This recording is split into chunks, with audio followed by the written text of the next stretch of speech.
Hello and welcome to the IDEMS podcast. I'm David Stern and I'm here again with Kate Fleming, our incoming director. It's great to have you, Kate. I enjoy these. I'm looking forward to this. Hi, David. I do too. I enjoy all of our conversations. Well, but the podcast, I find them particularly enjoyable. Actually, we might try on this occasion to be a little bit more focused and to try and stay to a topic, which is not our normal way of discussion. But we'll see how that goes. We'll see how we do. And there's a specific discussion which I'm looking forward to discussing today, which has been really useful for me and a big part of the immediate value I think you've brought in the discussions of helping us recognize there's a lot of complexity to IDEMS. There's a lot of pieces to the puzzle that we're trying to put together to get where we're trying to go. We have this common vision, which we can talk about on another occasion. But one of the concepts you've brought in, which I really find so useful now, is the concept of a sort of main thing and then all the rest are flank activity. And what that means. And this has been so useful to me. So that's what I'd love to discuss today. Okay. Yeah. So as the resident humanities person, I think a lot in metaphors. They help me shape my thinking. And so we were talking about strategy, and I brought in a military metaphor, which is not necessarily my favorite metaphor, but it made sense of, you think about a battle and you've got your frontline activities. So maybe you've amassed troops on a border, but actually your strategy is that in the long term, you've got this flank that's building up just on the other side of the ridge. And at just the right moment, you're going to unleash that flank. And that's how you're going to win the battle, because you actually have these reserves that have been slowly, quietly building up to eventually result in something that's, exponentially more powerful and effective. And this as a metaphor, I totally get it. And I totally see how actually we haven't thought of our activities in that way. We've never had that main push. And I see how that's meant that nobody's been able to understand what we're doing because there's so much diversity, so much complexity. But behind the scenes, there has been an element of that. We've always had this element that at any given point in time, even since we were very young as an organization, one element of work has pushed us forward. So very early on, this was actually the agroecology work, where we took on this larger grant, where a lot of it was actually through funding, where we were supporting groups in Kenya build up an agroecology hub there. And it's been fantastic work, not necessarily good for us financially, but it's been so impactful. Details. Again, this is part of where your business side is going to help out. Mostly just sustainability is really helpful. We've been okay at that so far, but not great. But yeah, so that work was so impactful, and it really helped us grow in the sense that we actually had these through funds, which meant that we were involved in things which were really practical on the ground and so on. And that built up all sorts of different things. It gave the opportunity for team members to go and visit and to be part of those activities, to get exposure, to get experience in different ways, and all sorts of other elements. It built up our partners in Kenya. It gave them opportunities. And I suppose that was one of our first big ones. Another big one was then on the climate work. Suddenly then we shifted focus. And we then, in our second year, one of the big things that happened was we had this big climate project with the University of Reading, where suddenly we got a big chunk of work, and myself and Danny were working pretty solidly on that for a number of months, actually just heads down on the work. And suddenly financially, that one we did really well out of. And that built us as an organization. The next really big one to come in was, of course, the Oxford work and that collaboration that built out. It shifted our focus into a different area, and it really reinvented us along with COVID, because before COVID, I was traveling 2-3 weeks out of 4. I was on the road giving trainings, giving workshops, interacting with people. And COVID hit and I didn't travel for 18 months. Right. And it was that shift where suddenly actually that parenting work became the frontline activity. Yeah. A year later, it was the Internet of Good Things with UNICEF. Yeah. We've often had that frontline activity where everything else is working in the background. I would also argue that your strategy and success to date, I mean, you have been totally self-funded. You have very successfully grown and run a business. is in that flexibility, that you weren't, doggedly, sort of dogmatically trying to pursue a single thing. You were willing to see, well, we know we have these skills, we know we have knowledge here. Let's kind of see who picks this up and what's the opportunity. And out of that, you've been able to learn so much. Often with startups, they get money and then they're out casting about, trying to find product market fit, like what's happening here. You really have done so much research where you see like, okay, here's where the demand is, here's how these projects work, here's what it looks like. When you haven't been trying to drive them, you've been letting other people dictate to some extent. And in that, you both have confirmed a lot of your assumptions, but you've also seen, okay, we see how this starts to come together. We see where the most need is. So I don't think you were ready to define things in the way that I now see that you are. And again, maybe if we'd had the same conversation, the one where we actually really ended up diving into things 2 years ago, we still wouldn't have hit it off because you wouldn't have been in a place where anything that I think about relates to what IDEMS needs. And I think one of the things we did an exercise not so long ago where we took one of our areas of work and we actually said, okay, forget about actually the specific thing we're doing for this project. If we take supporting that group and we think about all the things they need to be able to help them to succeed, then, the immense diversity we have in our portfolio, every single piece of work that we're doing for any of our projects was needed for that one project. Right. So we were gaining experience across the board. We were gaining those different components, but everything we were doing anywhere would have been a subset of what was needed to take a single project really to serious impact. They needed all of those components. And that's this complexity element coming in. And this is a big part of where I think we're recognizing, and this is why I love the flank metaphor, that really for us to be strategic, we're going to be strategic on something now because that in its own right can help us grow, it can help us scale, it can get us to impact. But it can only get us to so much impact.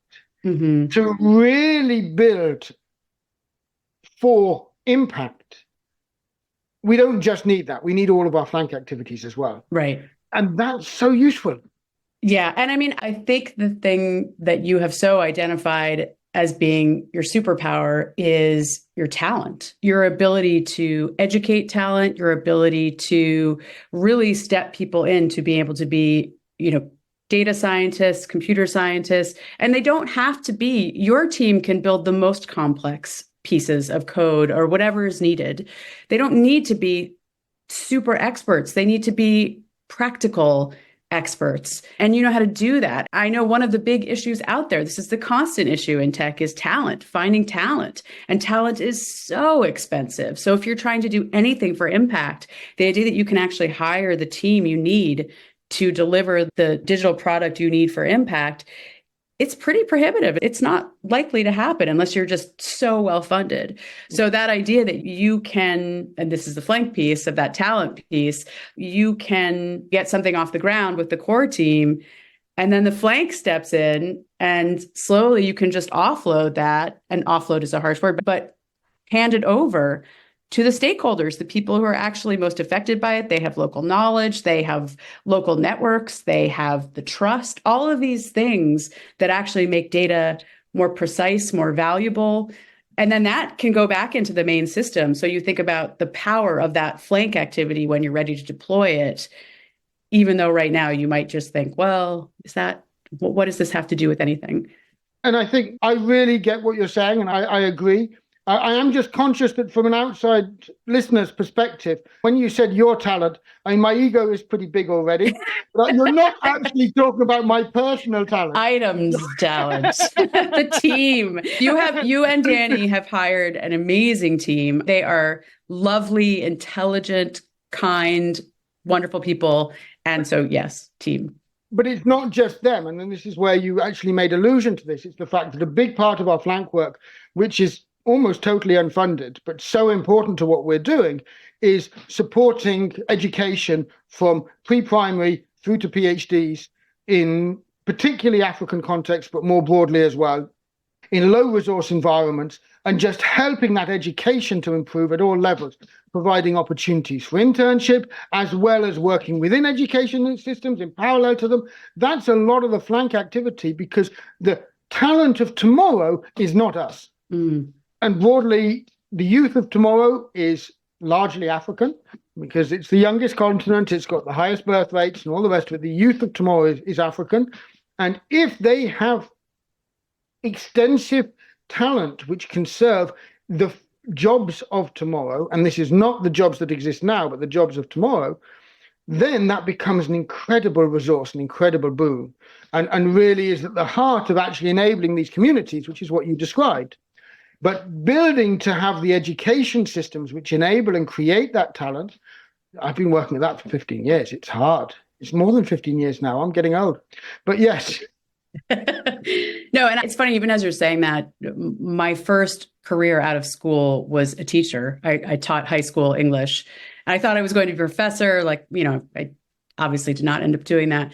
But I think we both share this sense of the ideal is to educate the people who are affected and users of things to participate in, to be, citizens almost of the technology that affects their lives. Because otherwise, you just constantly have people who are outside driving and deciding, and it just continues imbalances. Exactly. If you don't think of the technology as a service, if you think of it as actually a vehicle to sort of extract, which is what a lot of technology is conceived as, even if people don't recognize that. The service components are almost in service to the extraction component. But if you actually put the service component front and center, and you enable people to have the skills to be able to make sure it's serving them well, it changes the dimensions. And the current way tech is developed, and I've got to say, there's a lot of good stuff happening. UNICEF has over 1,000 tech projects at any given point in time.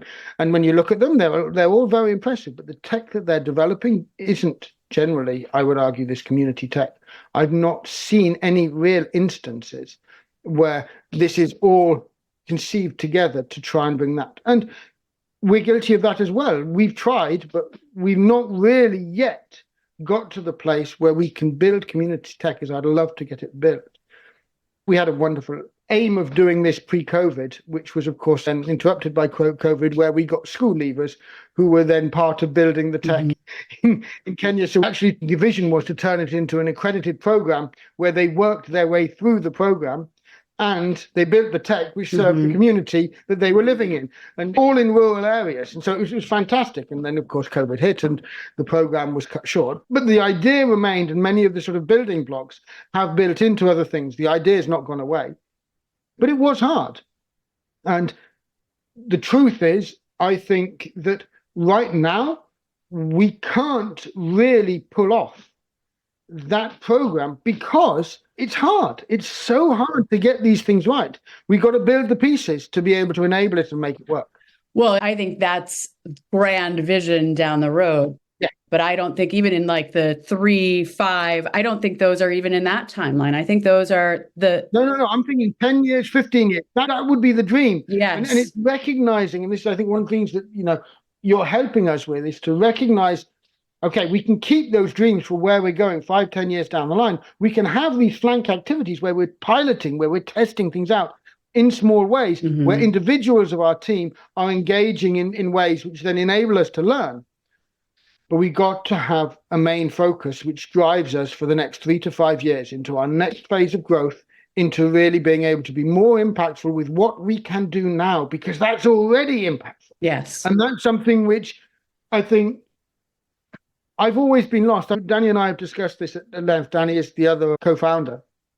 And Danny and I have always discussed at length that we kind of know where we dream of getting 20 years down the line. We know where we are now. We kind of can sort of see the next step, but we can never see beyond that. Right. And I think what you're really helping us to do is to be able to look a little bit further into the future. Maybe we can even look 2 or 3 steps ahead. That would be amazing. I have joined as the most quixotically idealistic. No, and I think that's what I realize is all the dreams of community, they don't mean anything unless you have the tech, you have the infrastructure. I know we only have limited time here, but I think we both, you talk about public goods. I tend to talk about infrastructure, where it's really, what does technology look like that is equivalent to infrastructure, where it is accessible? I mean, there are concepts around what make a successful community, and they have to do with rich infrastructure, accountable institutions, facilitating relationships, economic inclusion, all of these different things. But you see that without the infrastructure, you really can't, in a digital age, if we want to just take everyone offline, then okay, let's go back. And you hear people who talk that way of like, well, actually, people don't really need tech. And it's like, well, that's not the world we live in anymore. And also, people do want to participate in tech. They do value those communities, and community is something more complex. So yeah, I mean, you need that digital infrastructure, and you need the systems to begin to let communities redefine and reshape themselves with the technology that's essential. And that is an ambitious long-term goal. It's like, it's like roads when the car was invented, and then to build, as the American, US highway system, all these things, which maybe they're not right for this time. But at the time, those were ambitious projects. And yeah, not that government needs to do this. I think it won't be, it's not the model. But I think one of the key points is that we know that tech is impactful. It's changing people's lives. It's doing that anyway. You're not going to go back. Even if people in small communities decide to go back, there's so much value which tech is bringing. Yes. The question is, who's serving who? And I would argue that one of the flips which has happened, which is the reason, originally I was a pure mathematician. Why have I got into tech so much? Because this is where, at the moment, it is overvalued. Actually, what we're doing, the value is going to tech. Whereas it should be tech adding value to others. That balance between those two, there's an opportunity to shift it back to the value tech brings more than the value tech creates. Yes, or extracts. But yes. Well, the point is, in some sense, how else does tech create value other than extracting? Yes. And that's why it's so important. The point is, it does create value, which is not extractive. Massive value. No, I mean, you think of all the social value. I won't even go into examples. We could give a million, but the number of ways that people would look to the internet, and obviously the platforms that they use on the internet, of having opened up whole avenues. Of course, there's all the bad stuff too, and that's why it's complex. That's why it's a problem. But yeah. My favorite description of this was actually some philosophers working in responsible AI. And I think this is a good place to finish, because they talked about the fact that you can't forget to be looking for human flourishing. Right. That's what they want to do. And this is what tech can enable. Yes. Human flourishing. What a wonderful word. I know we both agree with that highly. Yeah. Yeah.